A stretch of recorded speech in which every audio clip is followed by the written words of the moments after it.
என்னன்னு பார்த்தீங்கன்னா C90, it is commonly called as C90, but the full name of the aircraft is Beechcraft King Air C90.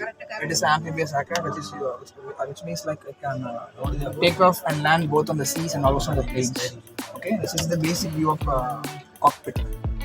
In the seat வந்து pilot உட்காருவாங்க, இது வந்து co-pilot seat. Actually இது வந்து 2 crew members, right? Maximum 7 passenger can travel in this flight. This is called joystick. This is called these are all indicators. Speed indicators, altimeter indicators, and altitude indicators, vertical speed indicators, all the stuff will be shown. This is called control switches. So all control switches. And this is a frequency connectors. இதை use பண்ணி வந்து நான் வந்து கிரவுண்டில் இருக்க ADC கூட connect பண்ணி நான் பேசுவேன். ஓகே, ஏர்போர்ட் கூட கனெக்ட் பண்ணி நான் பேசுவேன். ஃபிளாப் கண்ட்ரோல்ஸ், இது வந்து நேவிகேஷன் லைட் கண்ட்ரோல்ஸ். கீழே கிட்ட ரட்டர் கண்ட்ரோல்ஸ். ரட்டர்னா எதுக்குன்னு பார்த்தீங்கன்னா, இப்போ நான் ரைட் பெடல் அமுத்துறேன்னா ஏர்க்ராஃப்ட் ஹோல் ஏர்க்ராஃப்ட்லேயே நான் வந்து ரைட் பண்ணிக்கலாம். லெஃப்ட் அமுத்துறேன்னா லெஃப்ட் மூவ் பண்ணலாம். ரெண்டுமே அட் டைமில் எப்போ அமுத்தோம்னா, என்ன கண்டிஷனில் அமுத்தோம்னா ஃப்ளைட் வந்து தலையில் இருக்கும்போது அவர் எடுத்து ஒரே டைம் அமுத்துறது பிரேக் அப் ஆகி